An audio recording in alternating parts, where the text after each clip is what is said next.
Third balance sheet reading skill. In this session, we'll understand what is return on investment by reading the balance sheet. When I say balance sheet, I mean it includes income statement also. So to understand the return on investment, we should have both the statements. One is the income statement, the other one is balance sheet.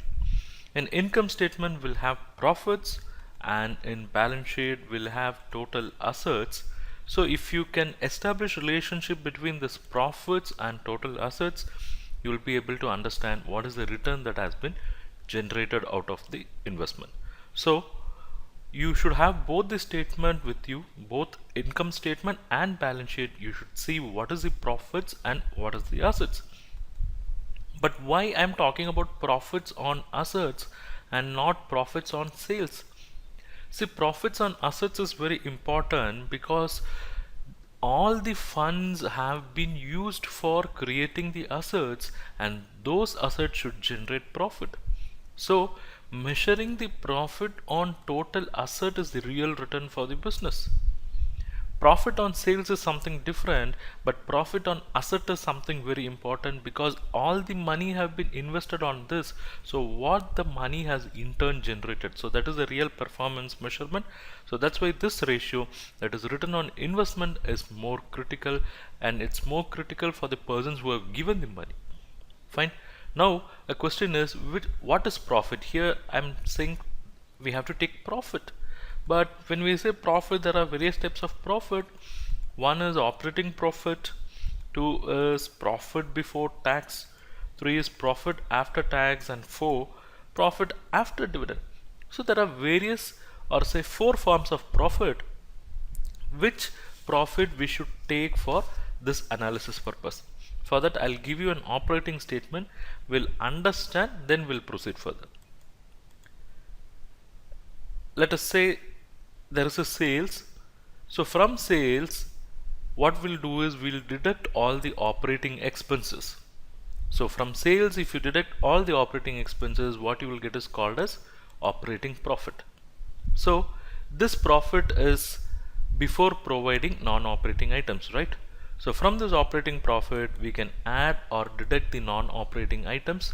So that would give us profit before tax, or we can say it as profit after providing for non-operating items. So from this profit before tax, we'll pay tax, so less tax. So after paying tax, we'll have a profit that is called profit after tax. And from this profit only, owners will be paid dividends, right? So less dividend. So what you will have as retained profit. This profit is retained within the business. Now the question is, which profit we should consider for measuring the overall business performance? I mean, when I say overall business performance, overall assets, what it has generated. See, the overall assets have generated what is known as operating profit, because assets are basically for operations, and those assets have generated operating profit. If there are some additions or subtractions because of non-operating items, it is not out of operations, it is not out of assets.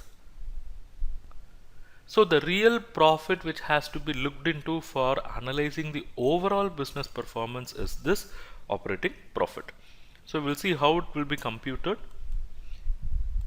Operating profit will be divided by total assets, and this would give us return on all funds employed, or it can also be called as return on capital employed. So again, I'll give you those four types of profit. One is operating profit, profit before tax, profit after tax, and profit after dividend, right? We are concerned about the funds generated out of total business. So total business means total assets. Total assets is out of total funds. So we are concerned about total funds.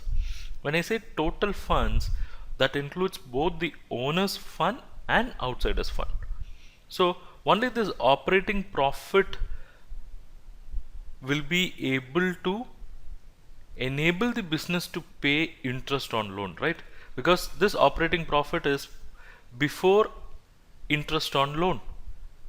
PBT is after interest on loan. So between these two, there lies an element called interest, and that interest can be serviced only out of operating profit. So this is the profit that has been earned for paying the lenders also. So operating profit only is available for paying interest on loan. So it is with interest and owners funds total assets are created. So total assets means we are talking about total funds. So total funds is nothing but borrowed funds plus own funds. That's why we were focusing on operating profit. Hope you would appreciate now.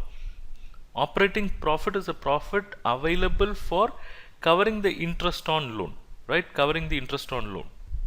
Hence, operating profit is the appropriate indicator for measuring the overall return on funds.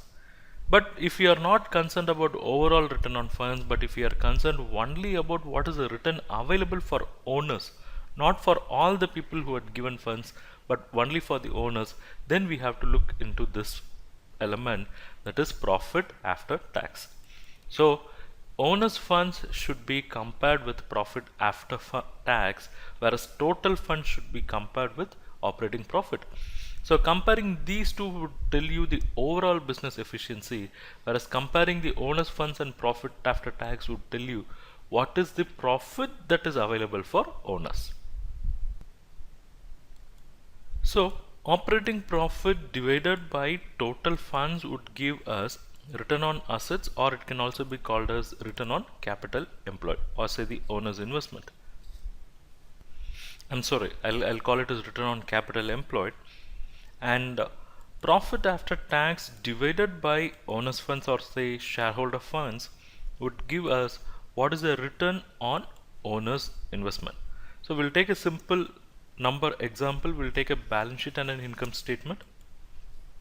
So I'll give you the funds brought in by the owners in the businesses, say 40, and the outsiders have brought in 60.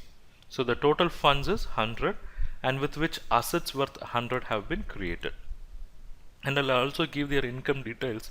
Their sales is 100, operating profit is 50, and profit after tax is 20. So with this information, whether we can calculate return on asset, answer is very much yes, because return on asset will establish a relationship between what? Operating profit, which is here, and the total assets. So operating profit and total assets relationship would tell you what is the return on assets. So it's operating profit divided by total assets, which is 50 divided by 100, so it's 50%. So here the return on asset is 50%. Next, can we calculate return on owners funds? It is very much yes. We can establish a relationship between the profit available for owners, which is profit after tax, and here the owner funds are 40. So profit after tax and owners funds, a relationship has been created now. So profit after tax divided by owners funds would give us what is the return for owners funds, which is 20 divided by 40, so it's 50%. Thank you. Thanks for watching this video, and I hope you like this lecture. If you wish to learn more on the areas related to this topic, check our comprehensive course. I have shared the details and link in the description below. Click, sign up and enroll. I'll see you inside the course.